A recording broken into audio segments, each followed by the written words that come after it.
What up, YouTube? Today we got a great long-awaited video for you. So that engine right here behind me finally got pulled out of the Lincoln. So if you want to see this engine getting pulled out of the car, go ahead and hit that subscribe button and let's get started.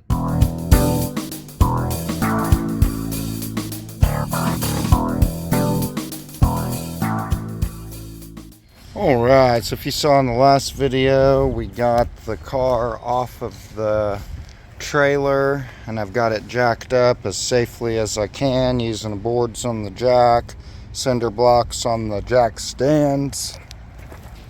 Same thing on this side. I got an extra block under there just in case. Probably not going to do shit, but you know, it's there. And then I wanted to show you guys this before I got too far ahead.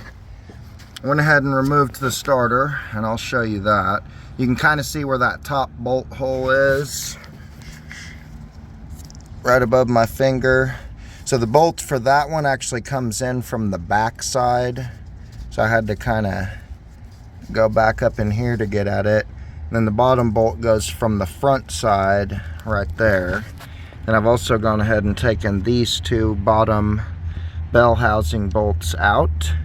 And I did have to bust the wiring out for the starter lead because when I spun it, it just spun the whole thing on the inside. So this piece was on the inside of the starter solenoid and now it's kind of broke off. So we'll deal with that later. And right now I'm going in and removing all of these nuts that holds the engine and transmission together internally, the flex plate nuts here.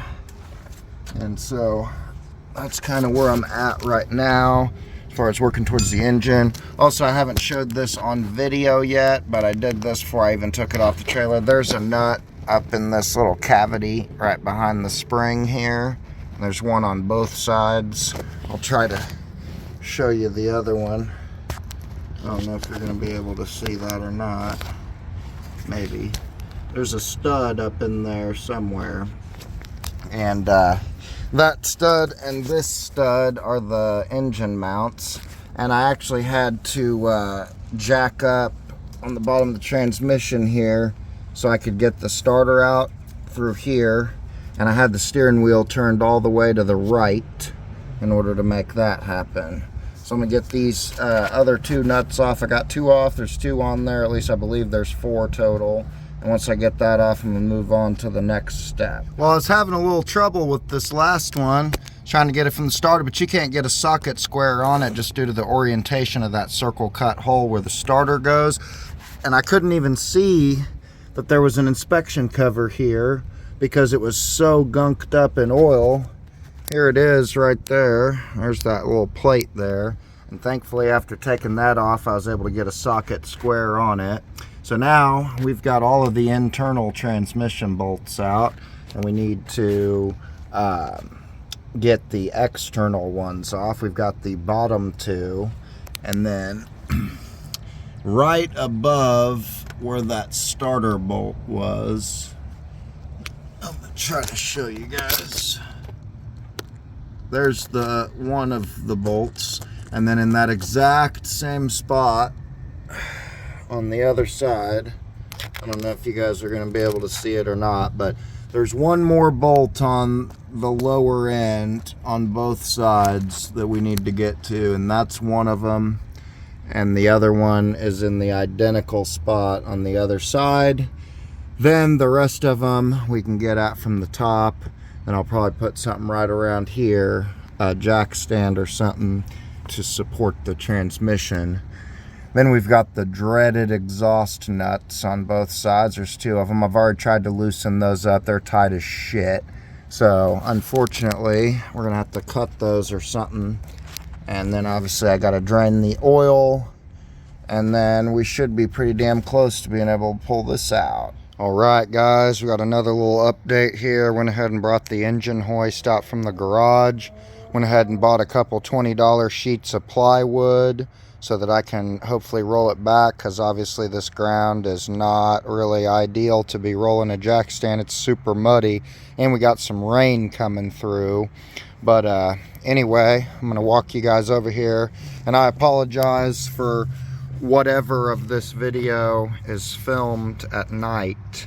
But I did go ahead, I'm going to try my best to get you guys down there. I got to be able to see it first. Hold on. Okay. So right here, there's a little ear on the transmission. I'm touching it, but this line's in the way. It's got a hole in it. You can just barely see me covering up the hole. It's not really focusing, but you can kind of see this hole. There's a bolt down there. I'm going to try to show you, get you guys, well, it's nearly impossible to get you guys down there. There you go. You can kind of see that ear now. There we go. And there is a bolt that is right below. There you go. Now you can see the bolt hole. I took that bolt off. I was able to get that from the top, thankfully. Sorry, my camera went upside down. So I was able to get that off, thankfully. All right, so here we are under the car.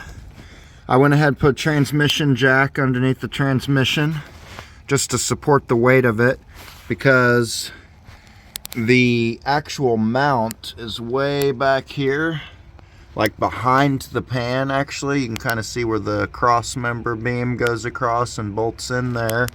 And so I just wanted to have something to support it. However, I'm probably tonight going to go ahead and lower this back down, and I'm going to scoot it back a little bit, because we need a few more inches to scoot this back just a little more closer to that block.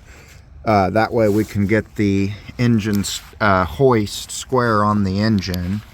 Another thing I did, as you can see, I got these exhaust studs out. All I did was use a little bit more muscle. I used no PB blaster, I used no torch, I used nothing whatsoever other than a socket, extension, and ratchet, and only 1 out of 4 of them broke.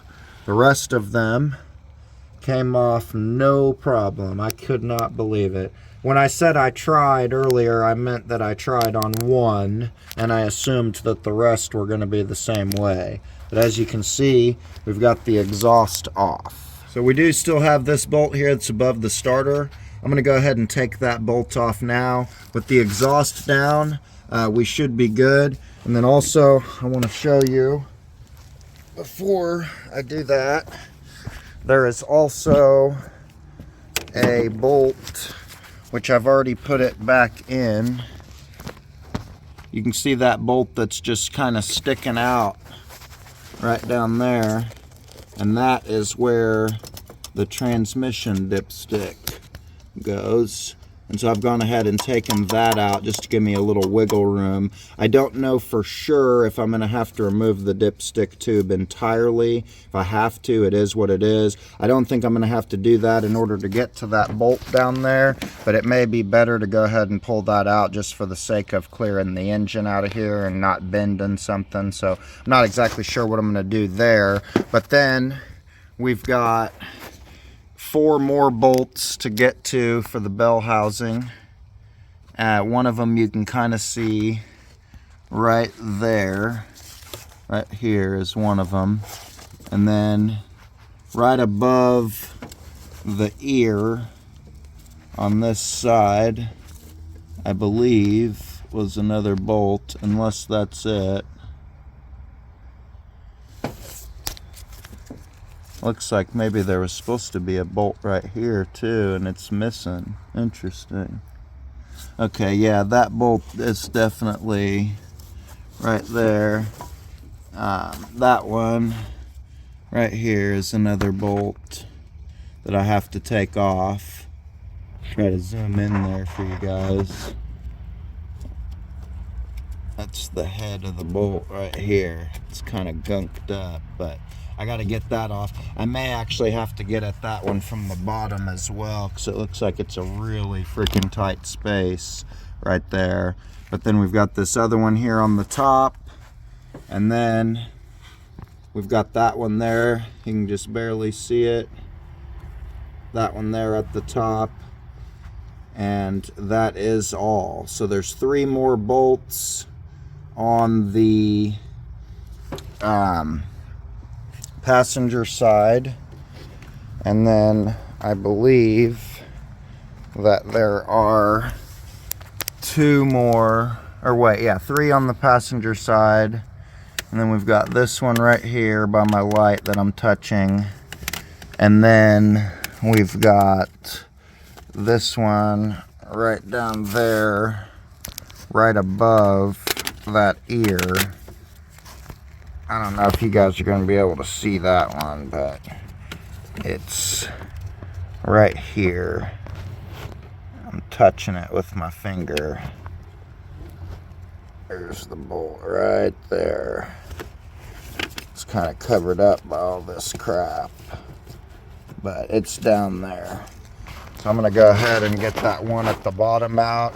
Maybe the other one over there that I gotta get from the top or from the bottom as well, and then we'll go from there. Before I take those bolts out, I'm actually gonna go ahead and pop this alternator the rest of the way off. It's already been unbolted from the engine for months and months, but I just have these 3 nuts that are in the little plastic or rubbery housing there. I just gotta take those 3 off. The alternator will come off.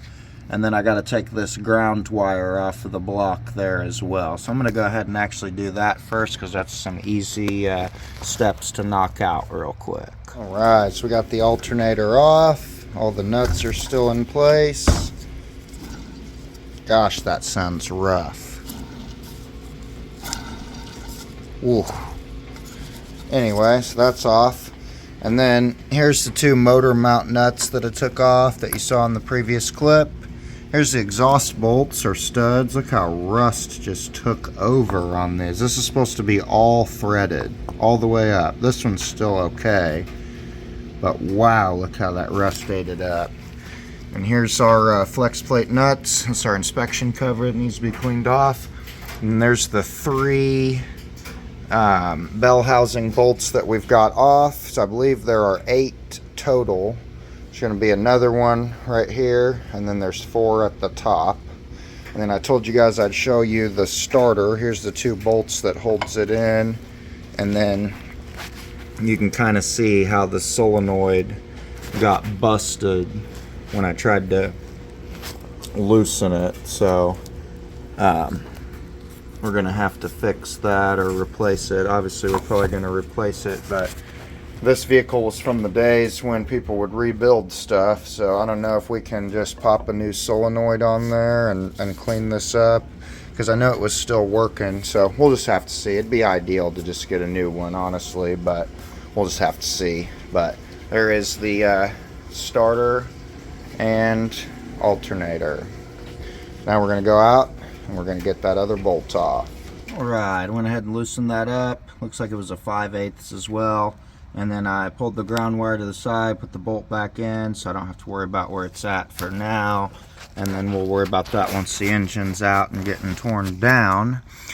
So I believe the only things that we have left to do is to drain the oil, and then we've got to get our chain hooked up here. I got to take this big hook off, and I got to bolt on a small hook just so that that'll hook onto this bracket here. I got the small hook on the other side. I'll show you guys that. This is pretty much what I'm going to use. I have another chain that's identical to this one with another big hook on it, so I'm going to take the small hook off of that one, put it over here where it's not got a lot of slack, but some. Still debating if I'm going to bother pulling the carburetor off or not, or if I'm going to just leave it there, because I think the chain's going to, for the most part, go behind it. And hopefully, because that's not in the center of the engine, it doesn't cause it to frickin' tilt or something. But I guess we'll cross that bridge when we get there. So I think the next thing I'm going to do is go ahead and get those 2 bolts that I have to get from the bottom, as well as going ahead and draining the oil. And that's those 2 bolts from over here on the passenger side. It was not terrible to get them out, but they are out. So I'm going to try to show you. It's hard to see from the top, but I got you guys. As you can see, the bolt that went in that hole is out, and then it's pretty difficult to see above that little notch here, this notch, but there's a bolt right up above it. I got that one out as well. So now you can figure out what size this big old drain plug is. We'll go ahead and drain the oil. Alright, so it looks like this drain plug's a 7/8. I already cracked it loose. I'm gonna go ahead and let this out, and since the timing cover is off and has been for a while, I would imagine that there is water and maybe a little coolant in this oil. There definitely appears to be. So we're going to go ahead and let all that drain out. I'm going to put this plug back in, and then we'll move on to the next step. Alright, we got a transmission jack up in there, up under the transmission. We got daytime for the important part of this. As you can see, we went on ahead, took the hood off, set that over there for the moment. Got the hoist ready. There's only 3 more bolts holding in this engine. So I got to get this chain set up how I want it, and then we're going to start cranking. All right, we got this hoist set up here. I still have 3 bell housing bolts on the back side of the engine to get to. We've got our chain set up on these brackets that were so thoughtfully provided for us from Lincoln. And we're going to go ahead and start taking those 3 bolts out. I've got a little bit of tension on there. And then we're going to pull it across this plywood uphill a little bit and hope for the best, because that transmission jack that I got into there makes it a little difficult with our plywood setup to get it pulled from the bottom.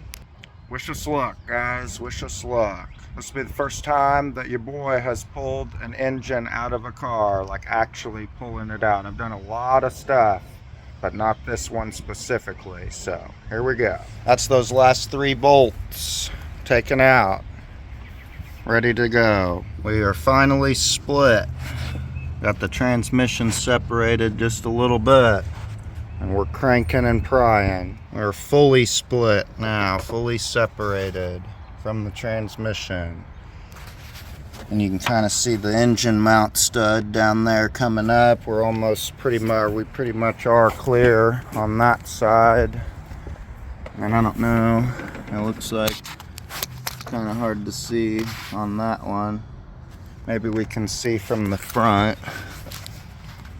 Yeah, we still got a little ways to go on the passenger side. It does kind of seem like the engine is tilting towards the passenger side, but we'll get it. Well, it did tilt forward a little bit on us, but we're gonna get it. It's pretty dang heavy. Sway bar kind of saved us on the front there and the crankshaft. Here we go. Got her all the way up in the air. We just got to clear the oil pan over the front. Unfortunately, our wheels kind of cracked and sunk into this wood on the front there. So we're going to have to use a truck and a chain to pull it back.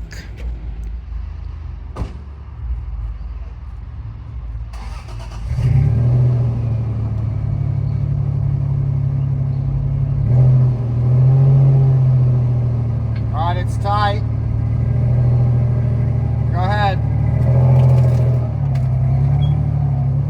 Keep going, keep going, keep going, keep going. All right, we're good, we're good, we're good. Keep going, keep going, keep going. Sort of, yeah. Go a little left. Stop, stop, stop. That's good. There it is. We pulled it out, cleared the car. Didn't even screw nothing up.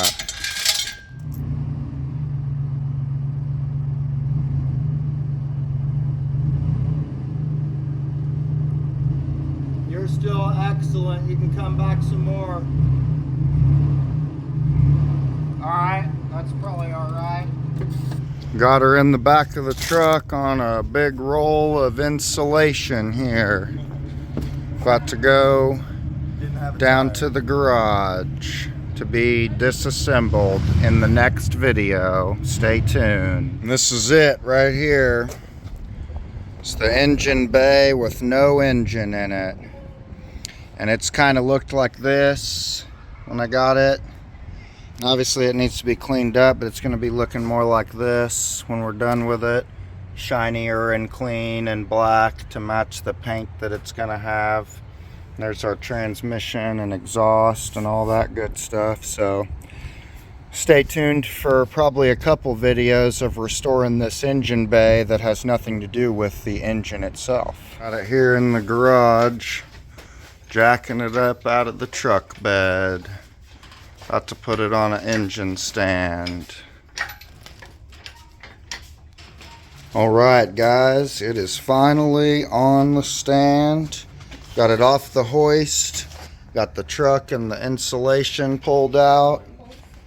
Got this on there. Unfortunately, the way that the transmission mounts, I had to choose some kind of odd spots because it doesn't really bolt to the transmission down here. It only, to the transmission, but not to the engine. As you can see, there's just this bracket here, and I didn't feel super comfortable mounting it on just that bracket. I had a feeling it was going to bend, so as a result, we've got it on there somewhat cocked to the side, but once the heads come off, it'll be easier to turn it. But this dang locker pin is wedged in there, and even if I put something in here to rotate it, it would be somewhat difficult. Then again, I was just using the bar that comes on the jack, which is only maybe 2.5 feet long. If I got something longer, I probably could, but this engine is extremely heavy, and I'm scared that if I take that pin out, that it might just spin on me, and that's kind of sketchy. So